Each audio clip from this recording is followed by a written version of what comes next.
Today we're going to talk about Max Weber. Like Marx, he's considered a founding father of sociology. Today we're going to talk about his ideas of rationalization, different types of action, and different types of authority. This discussion is going to reflect his ideas about how societies have changed over time, moving from traditional societies to modern societies. So he focused on the decline of religion and traditional authority, and in its place the rise of rational science, more secular society driven by bureaucracies and legal rational authority. So the main trend we're talking about here is a shift from small primary groups being the focus of life, often in rural areas. So you're talking about, by small primary groups, I'm talking about the family, the church. If you're in a school, it would be a small schoolhouse rather than the large and formal and impersonal organizations that exist in modern societies. Okay, so as people move to cities and the population in societies grow, there's an increasing need for administration somehow to meet all the needs of this growing society. And so Weber argues that to meet this need, there's a development of bureaucracies or bureaucratization. There's more rules and procedures are developed that are necessary, and this over time replaces tradition and traditional authority. Okay, so just to draw some connections between Marx and Weber, Weber was writing after Marx, and he argued that Marx did not account for some aspects of inequality that he added to Marx. So he and many others critiqued Marx as being what's called economically deterministic. That is, Marx was criticized for only focusing on economic factors, and Weber said there were other factors that also led to individuals controlling a society. So the means of production is what Marx focuses on. That's the economics of a society, but also Weber added to this the means of violence. That is, who controls the state or the military, for example, or the police. That's a form of power that Marx did not emphasize very much. Also, the mode of administration, as I said, in modern societies, Weber argued that bureaucracies are increasingly important, and those who control the bureaucracies have a tremendous amount of power. And lastly, ideas. Who controls the set of ideas, or what Marx called ideology? They both agree that the controlling of ideology or ideas is a form of power that's tremendously important in modern society. Okay, now Weber also talked about different types of action. He basically was arguing that over time, the dominant types of action that are driving individuals' behaviors has moved from traditional action to what he called rationally purposeful action. Here I've listed 4 different types of action, but the first being traditional action is what was dominant in the past, and what is listed last there, rationally purposeful action, is what is dominant in the present modern society. Okay, so the other 2 he's talking about is value rational action. This is the idea that people would act in ways simply to achieve some vague goal, such as having a meaningful life. So somebody does something not because tradition tells them to do this, or not because it is what their bureaucratic role pushes them to do or requires them to do, but instead they just do this because they want to have to be a good person or have a meaningful life, that type of thing. Affective action is essentially the opposite of rational action. This is when people act in the moment and impulsively or emotionally. It exists as a form of behavior or action, but is not the dominant form of action in our society. And also it's very important to highlight traditional action. This is where you have the means and ends are fixed by customs, right? That people act in particular ways because this is the way people have always acted. It's not debated. It's just seen as the appropriate and correct way to be, right? To act in tradition, in line with traditional expectations. But Weber is arguing that rational, purposeful action is what has become the dominant form of behavior in our societies. This is when people act in a series of means and ends. So everything they do is a means to an end, and the end then becomes a means to another end. It's like a link in the chains, a link in a chain. Every action is intended to achieve a goal, and then that goal becomes a means to another goal. So, for example, here I have a picture of students studying for a test. Say they're high school students. Well, why would high school students study for a test? Um, Probably because they want to get good grades. Well, why would students in high school want to get good grades? Probably they'd like to go to college. And perhaps not that type of college. Maybe they're interested in going to this type of college. And then the question is, well, why are you going to college? Probably many people are thinking, well, this is going to get me a better job. Why do you want to get a better job? That will probably lead to greater rewards. You might get a fancy car or a house with a white picket fence, that type of thing. Who knows what material objects people are attempting to gain, but whatever it is, that's maybe one more goal. And why do you want to have those things? Maybe you want to attract a more attractive spouse or partner. And why would you want to do that? Well, so you can have a cute baby. Here's a picture of a cute baby. I Googled cute baby, and this is the baby who pops up. I imagine what the parents of this kid think of it. If they Google cute baby, this is the one that pops up on Google. And I mean, and then, well, why have cute babies? Or you get going on and on. The idea here is everything you do, if it's driven by rational, purposeful action, is a means to an end. You never get to cross the goal line and finish this process. It lasts forever. Everybody's doing things for some future goal, to get a promotion at work, or who knows what people are motivated by, but it's always moving towards the next goal. Now, this process of moving towards rational, purposeful action is a reflection of Weber's main concept that we're going to be talking about in this presentation, and that's rationalization. He argues that this idea of rationalization is the main trend in the modern society. So we're moving from a tradition-based society to which is a tradition which is based on rules and not rules, but based on custom, based on religious authority, and then we're moving to more carefully planned rules and procedures within bureaucracies shaping people's behaviors. Now, to give you a clear sense about what is meant by this traditional type of action, I'm going to show you a brief clip from a movie called Fiddler on the Roof. It's only about 3 minutes, and it shows the lives of people who are Jews in Russia in a traditional society, and how their actions are dictated by tradition, vastly different than what a modern society, modern capitalistic society would be. So take a moment, watch the video, and then we'll start back up the presentation in just a second. And how do we keep our balance? That I can tell you in one word. Tradition! Tradition!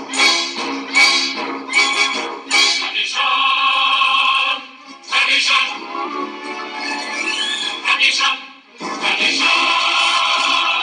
Tradition! Tradition!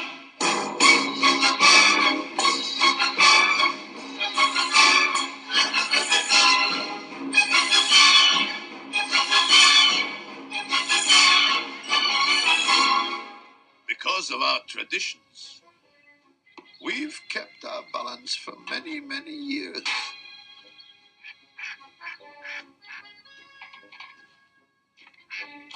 Here in Anatevka, we have traditions for everything.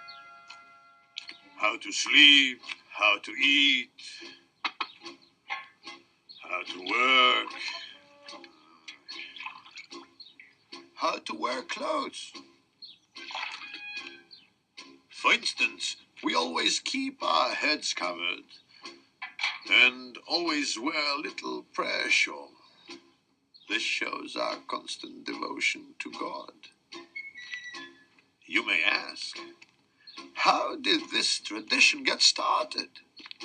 I'll tell you. I don't know. But it's a tradition. And because of our traditions, every one of us knows who he is and what God expects him to do. Day and night must scramble for a living, feed a wife and children, send his daily press, and who has the right, as master of the house, to have the final word at home? The papa, the papa, the nation, the papa, the papa, the nation. Who must know the way to make a proper home, a quiet home, a kosher home? Who must raise a family and run the home, so Papa's free to read the holy book? The mama, the mama, the nation, the mama, the mama, the nation. At 3 I started Hebrew school, at 10 I learned a trade. I hear they picked a bride for me, I hope she's pretty. And who does Mama teach? To mend and tend and fix, preparing her to marry whoever Papa picks. The daughters, tradition. The papa, The daughters, tradition. As you can see from that video, tradition is dictating what people's lives will be like, what their actions will be, who's in charge, and whatnot. It's based on religion and custom. It is not up for debate. It's very much more rigid, and it has, Weber argues, has been increasingly replaced with a more bureaucratic, secular, scientific-driven rules and procedures that define what is appropriate action and who should have authority in a modern capitalistic society. Okay, so again, Weber's focusing on this concept of rationalization. He argues that it's necessary to organize large societies, but he's also quite critical of it. He famously said that it turned the world into a dull, drab, and disenchanted place, that the beauty and mystery that existed in traditional societies was replaced with this very antiseptic technical rationality. He described bureaucracies, which are the clearest manifestation of rationalization, as the creation of bureaucracies is essentially human beings placing themselves into their own self-made iron cage. That's a very famous quote from Weber. The idea here is we're not able to escape the bureaucracy that we've created. Now, one question he talks about is authority, or one issue he brings up is authority, and who has authority in a particular type of society. Now, first of all, we should define what authority is. Authority is a form of power, and before you truly understand what authority is, you have to understand what power is. What power is the ability to get someone else to do something that they don't want to do. And power takes many forms. Authority is only one form of power. Other forms of power could be force, where you physically can force someone to do something. If a parent has a young child who doesn't want to get into the car and they literally pick that child up and put them into the car, that's force. Also, there's coercion, right? You can pressure people psychologically into doing something. Economic power is also a form of power. You can get someone to do something that they don't want to do by paying them to do that, right? So if you have a job that you don't like doing, but somebody else has the power of the paycheck to get you to do something, well, that's another form of power. But Weber's really focusing on authority. Okay, and so one aspect of of authority that's important to focus on here is whether the authority is legitimate or not. And there are different sources of legitimation of authority. Authority in a traditional society would be based on a person being in a position, say, for example, in the video we saw, a rabbi would be placed into a position of authority, and just simply being in that position gives them legitimate authority. Now, I put in this picture of a famous Newsweek cover. This is a Newsweek cover after the 2000 election between George W. Bush and Al Gore. And for a few weeks, the country actually didn't know who was going to be declared the winner of that presidential election. And this cover of Newsweek points that out. The winner is ... Well, we really didn't know. And after it was all done, there was some question of whether Bush had won the election. For some people, his election, they describe it as being, some of his critics would describe it as being that he didn't win the election. He was selected, not elected, and that gets into questioning the legitimacy of his authority, right?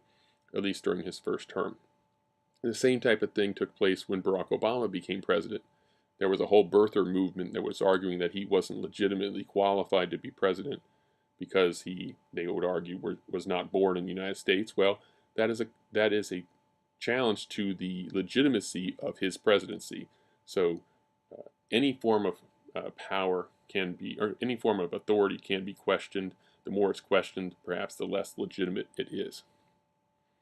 Okay, so we were talking about traditional authority. That's the, like we said, we saw in the video, the rabbi would have authority. Any person who's a religious leader would have authority in a traditional society. Also, religious doctrine, say the Bible, for example, in a Christian society would be a source of authority. But this is increasingly being replaced, Weber argues, with what he calls rational legal authority. It's the idea that authority is based on a person's position within a bureaucracy. Bureaucracies tend to be hierarchical, and the higher up on the hierarchy someone is, the more authority they have. A very clear representation of this is the military. For example, in the United States military, the Army, for example, you have more authority as you move up in rank. So privates, corporals, sergeants, enlisted personnel don't have as much authority as officers. Then you have lieutenants, captains, majors, lieutenant colonels, generals. As you move up those ranks, you get more and more authority, right?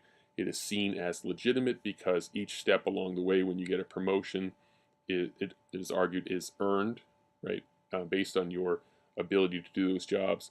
And this is not just the case in the military. Just about any bureaucracy in modern societies has a hierarchy like this. Georgia State has a hierarchy like this. You have assistant professors, and say within the faculty, you have assistant professors, associate professors with tenure. You have full professors, department chairs, associate deans, provosts, president, chancellor. There's a whole bureaucracy. And within this bureaucracy, people have differential authority depending on how high up in the hierarchy they are. Another form of authority that Weber talks about is charismatic authority. Now, this is not based on tradition. It is not based on your position within a bureaucracy, but rather it's based on your personal characteristics. Now, so some people have this natural charisma about them. He's interesting. He studies this, and he argues, Weber does, that people who are charismatic leaders tend to come into power during times of change, right? They tend to not be the source of that change, but they can shape the direction of that change. And so some examples of charismatic leaders, they're often religious leaders, military leaders. They tend to be great orators, great public speakers, for example. Here's some examples that I would argue are charismatic leaders. Kennedy, Gandhi, Obama, Martin Luther King, Adolf Hitler. These are all charismatic leaders. Now, I throw Hitler in there to make a point that they don't necessarily have to be good people, but they can. The idea of a charismatic authority is that they um, are able to inspire large numbers of people who will follow them, and their authority is legitimated based on the strength of their personal characteristics. Now, another example of a charismatic leader is Fidel Castro. Now, Fidel Castro led uh, a revolution in the late 1950s in Cuba and took power, and he was seen as by many as a charismatic leader, and for decades he was the leader of Cuba. Eventually, he stepped down as it got quite old, and the question was who was going to replace him as a leader. They replaced him with his brother Raul Castro. Now, the reason why I bring up this example is Raul does not have the same personal charismatic characteristics that his brother Fidel has. So what they did was they wrapped up Raul Castro in the trappings of a charismatic leader. So you see here he has a picture of him with all these stars showing how what a high rank he is, trying to make him out to be a charismatic leader when he may not have those charismatic personal characteristics. This is related to another concept Max Weber talks about, and that's pseudo-charisma. This is the idea that people who lack charisma can be taught to act as if they have charisma. And a couple of examples here are former Vice President Dan Quayle. We'll see a video of him in just a second. Also, Sarah Palin. Some would argue I guess some people would argue that she's charismatic. Other people would argue that any following that she may have is based on pseudo charisma. So what I want to show you is this video of Dan Quayle, who was the vice president under George Herbert Walker Bush from 1988 to 1992. And I want to talk about a famous exchange he had with Michael Dukakis' running mate Lloyd Bentsen. So I'm going to show you the video here. It takes just a couple of minutes, and then we'll come back and talk about it. I have far more experience than many others that sought the office of vice president of this country. I have as much experience in the Congress as Jack Kennedy did when he sought the presidency. I will be prepared to deal with the people in the Bush administration if that unfortunate event would ever occur. Senator Benson? Senator, I served with Jack Kennedy. I knew Jack Kennedy. Jack Kennedy was a friend of mine. Senator, you're no Jack Kennedy.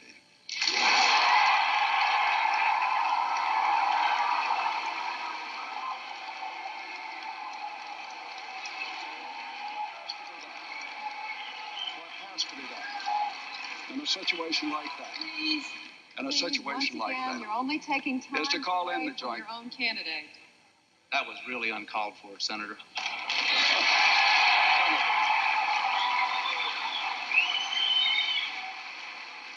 You're the one that was making the comparison, Senator.